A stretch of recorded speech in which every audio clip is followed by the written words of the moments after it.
Right, let's check that. Yep, should definitely be back.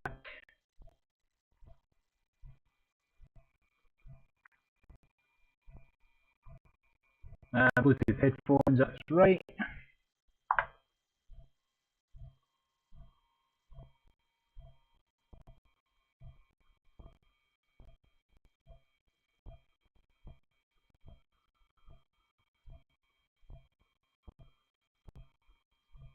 And I'm showing live on my phone.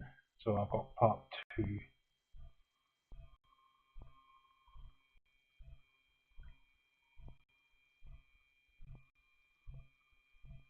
And my camera's crashed. Not the end of the world.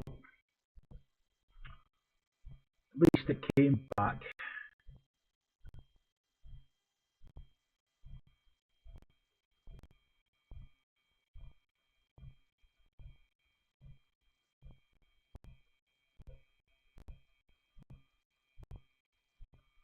There we go, that should be it now. Yep, back.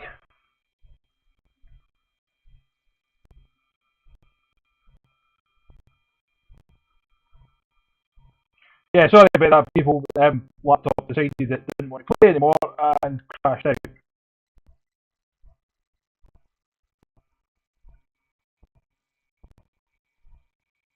Just letting my mods know that I am back live.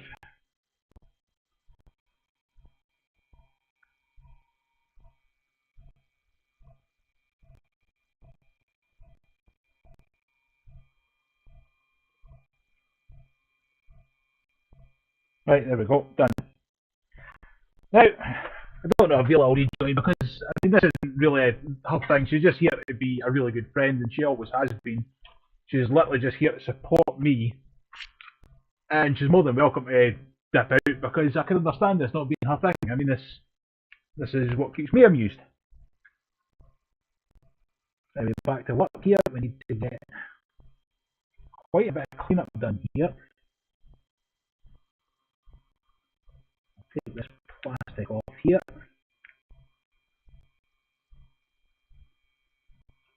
And I forgot to restart the stream so that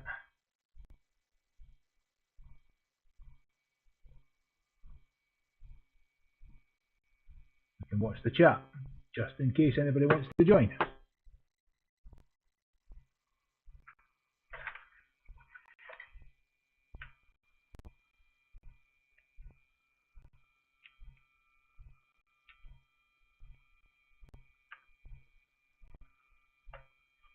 I have to turn this, try to get some angle.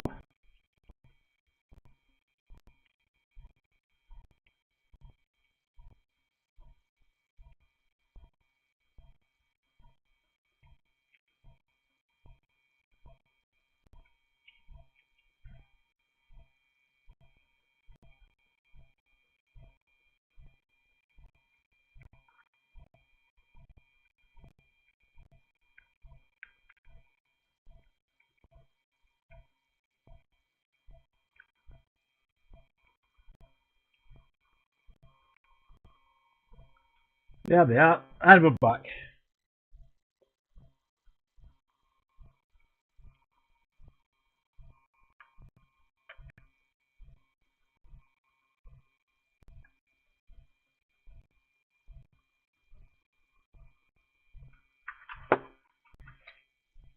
My laptop doesn't seem to like the idea of doing things, so it died.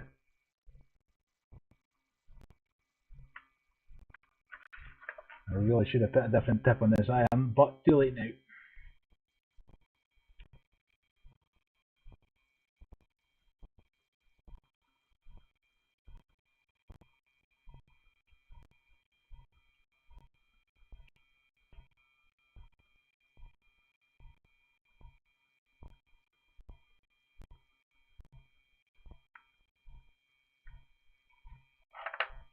Right, can you guys hear me okay?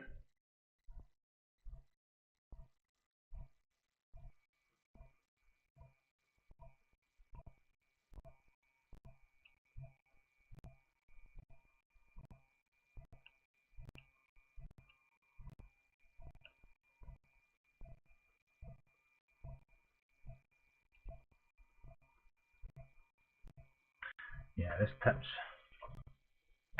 no use. So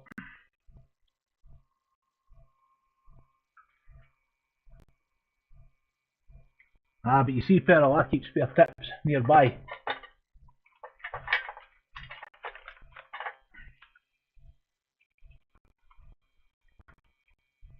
I'm going to put on a precision tip for this because it's just more accurate. It's easier to work with, in my opinion.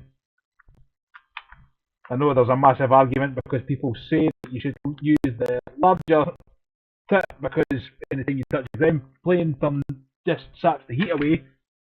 I'm of the argument, just turn your iron up. It's going to regulate somewhere in the middle and just don't dilly dally.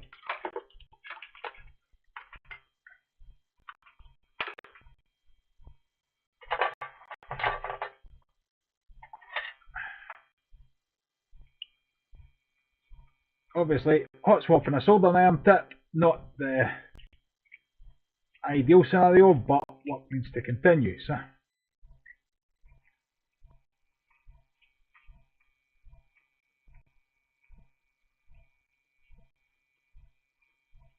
hate it when my iron does that. The wrong screw point goes.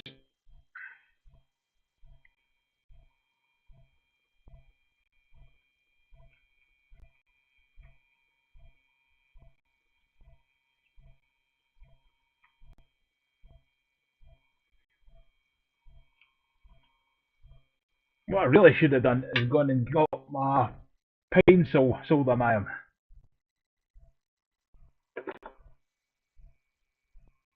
Because that would have saved me having to change tip while hot.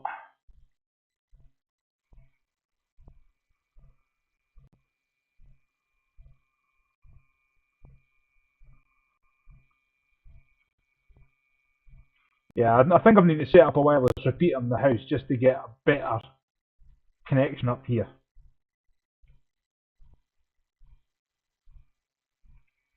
Right, there we go, tip changed.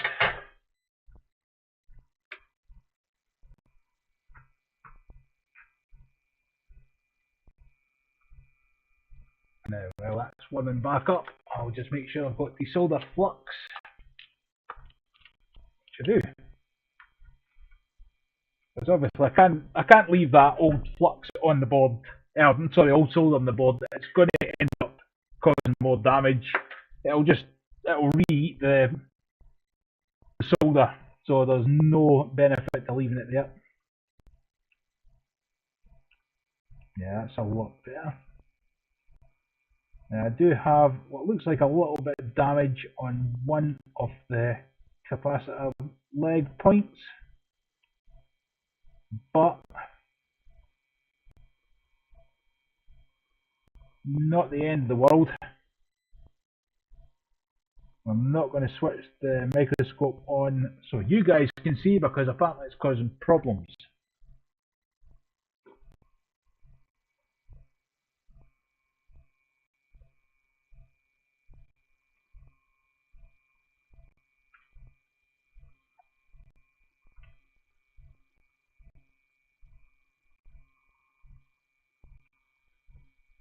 Oh, this one's actually been so bad that it looks like the internal of the capacitor might have come out. That's new, I've never seen it do that before.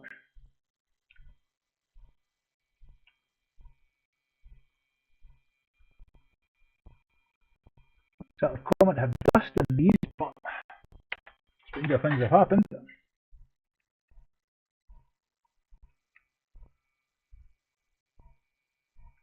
There we go.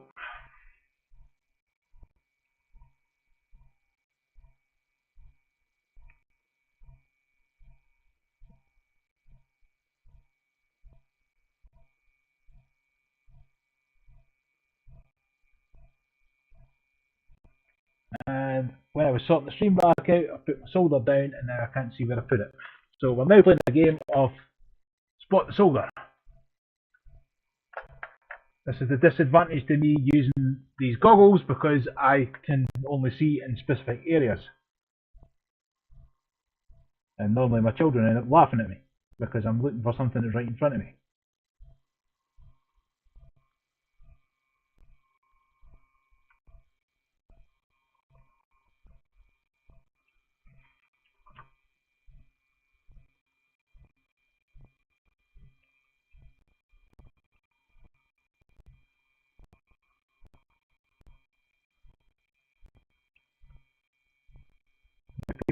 possibly make the argument that this is a wasteful practice because you're putting brand new solder on, and in a couple of minutes I'm going to take it back off.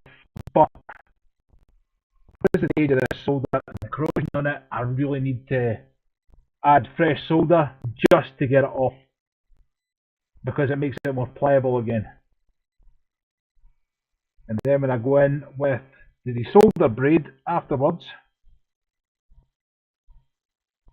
it does a damn sight better job at cleaning it up.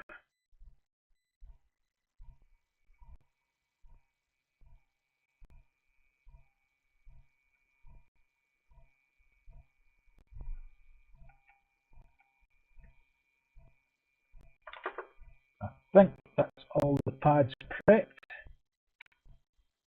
Yeah. Yep, all prepped.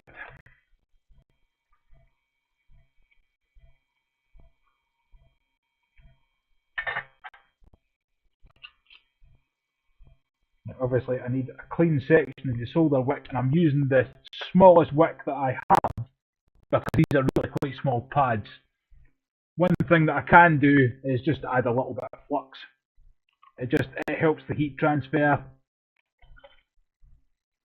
and it makes the desoldering very slightly easier, but try not to get it on your workbench, this stuff, because yeah, my other workbench I spilled it and I still stick to the desk to this day after cleaning it with isopropyl alcohol. I cleaned it with regular cleaners. Yeah, don't spill this stuff. The moral of the story.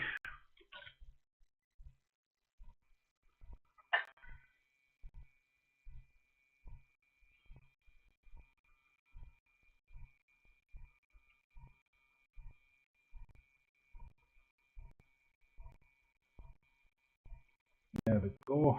Cleaning up rather nicely these. No. Don't panic if your desolder wick sticks, because it needs to be just add your solder. I mean, it might sound counterintuitive, but if you add extra solder into the solder wick, what ends up happening is you cause a better access point for the heat. And with that better access point for the heat, it's just easier to heat the solder, and then you can lift it again.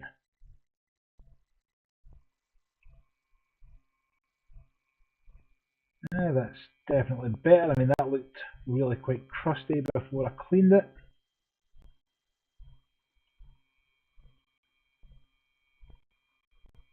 Right. Not actually in bad nick.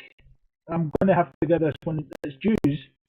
This looks like it could potentially have been a very lucky find, because some very slight corrosion in the battery compartment led to this being unable to start.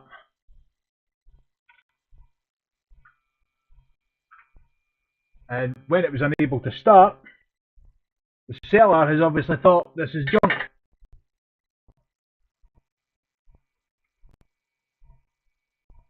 And this one's really been quite a joy to work on. Now, obviously, take this with a grain of salt if somebody watches this in live stream or somebody watches this in the future and thinks, oh, I saw this guy repair a GameGear and it looked easy. It can look easy, but can is the operative word. Sometimes these are damaged beyond repair. I think I've only seen it once, but I don't want to lead somebody else down the garden path and say these are really easy to work on, they're great fun. And I mean, to me, they are great fun to work on, and they are great fun. And I've got flux on my fingers because I can feel them sticking now. Anyway, like I was saying, I mean, as far as I'm concerned, these are great fun to work on, but take everything that I'm saying in this. I mean, these are my own methods, or at least my preferred methods, not necessarily my own.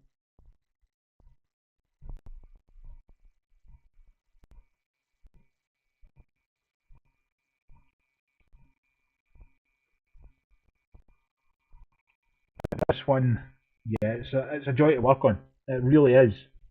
This is obviously leaked, but it has caused no serious damage. There's nothing that can't be cleaned. Oh, there we go. Always do this at least once in the works.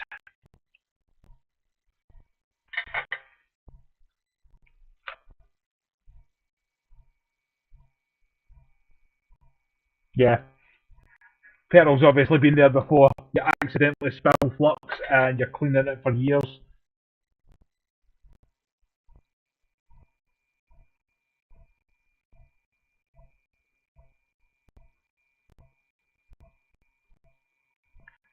Again, just try to remember not to linger on these pads overly long when you're cleaning them off because you don't want to damage them. It's really that simple. If you overheat the pads, you can cause degradation of the glue underneath them, and that will cause the pads themselves to lift away from the circuit board.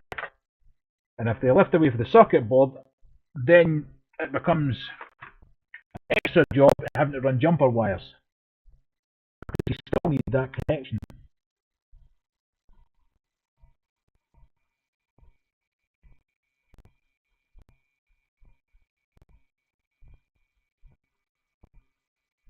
But I'm just going to ask Pearlfish the question, what flux is it that you use? Starting to go through phases of roboting again.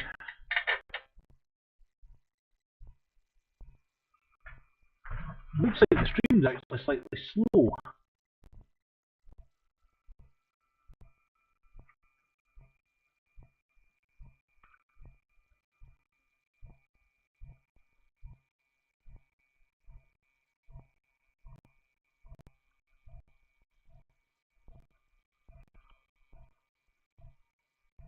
Down for the stream, but for that I need my glasses.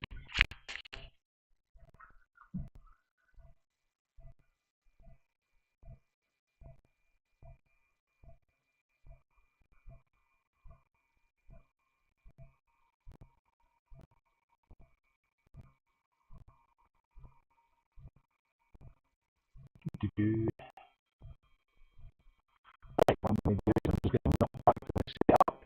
I'll be back in a minute.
Right, hopefully that'll have helped somewhat.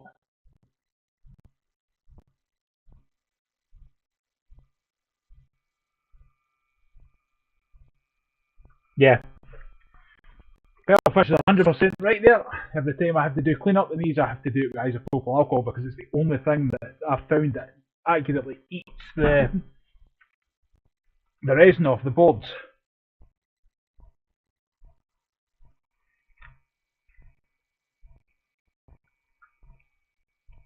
Not that it would necessarily be the worst thing ever if some resin's left behind, as long as it's no clean resin. They always check your labelling, because with no clean resin, it doesn't turn acidic to the board, so you don't have to worry about that aspect of it. But it's still good practice, especially depending on what work you're doing. I mean, for argument's sake, if you were doing, say, a modification on a system with a crystal clear case, do you really want to be able to look through that crystal clear case and see inside there is corrosion or solder flux or something like that? It's just, you'll end up with a nicer job at the end if you just clean it.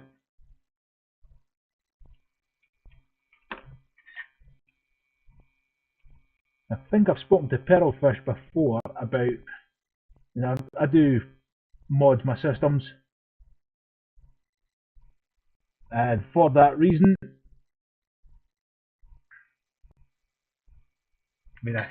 I do quite like a clear case. There's no arguing that fact.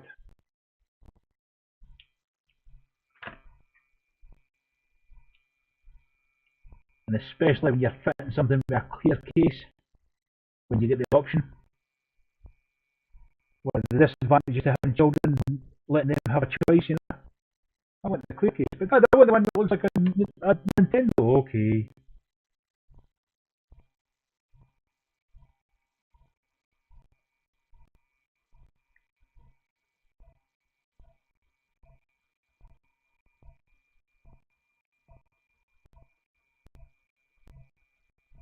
Yeah, the resin, definitely.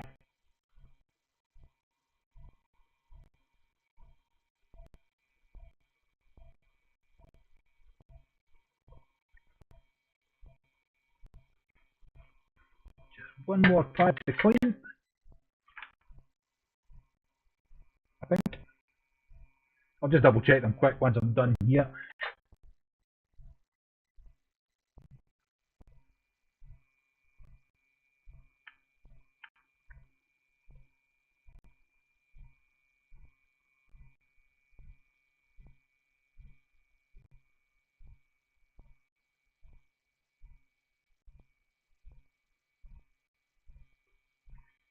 There we go. Now I will double check and just make sure that everything looks good and clean. Maybe that one could do a little touch. Other one up there looks good.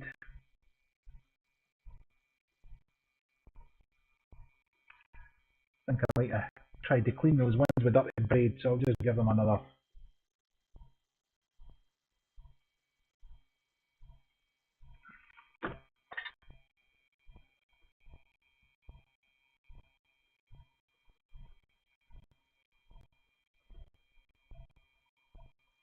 At the end of the day, it's always better to double check your work as you go, because it's better to discover, oops, I missed that now, than when I'm trying to solder in capacitors.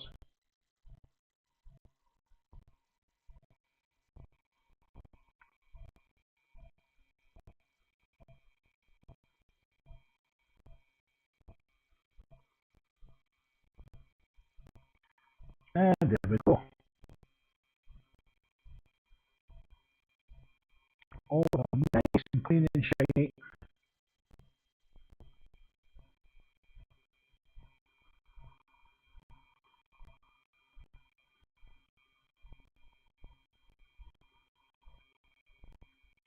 A little bit of the abrasion from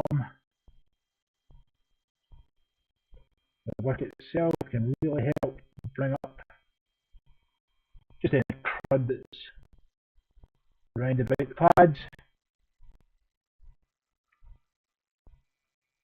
No worries, mate. Right. Now, moving on to the actual capacitors themselves.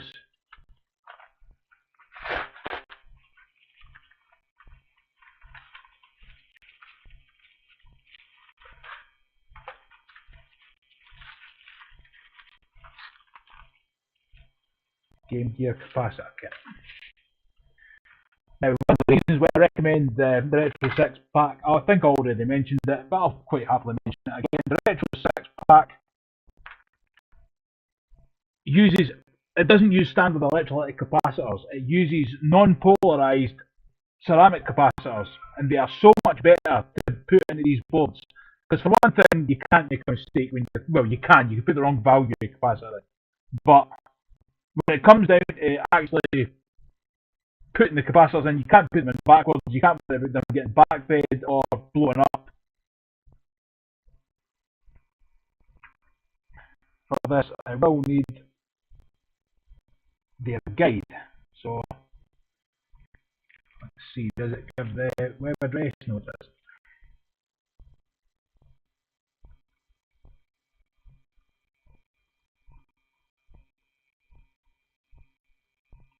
So, all professional folks should really remember to look this up before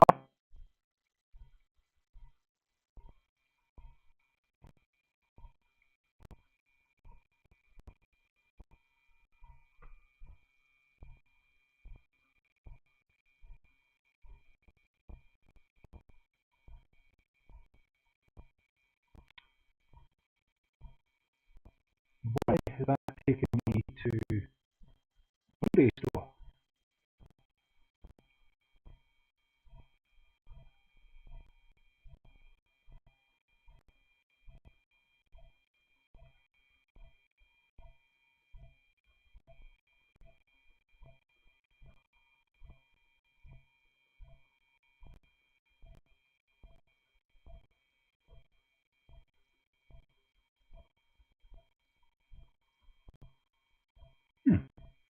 What is going on here?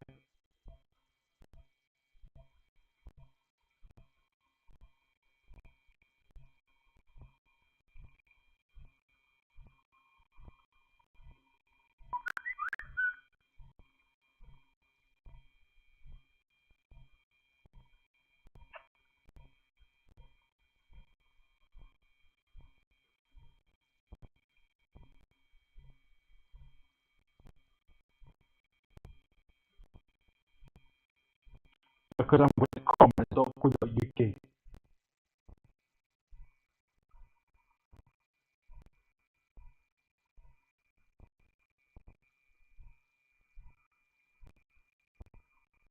Right, now, obviously, I mean, if you go to the Retro 6 main page, once you buy the kit, they have their forums. I mean, I really can't fault Retro 6, they are a good company. So I'll go to repair and hardware.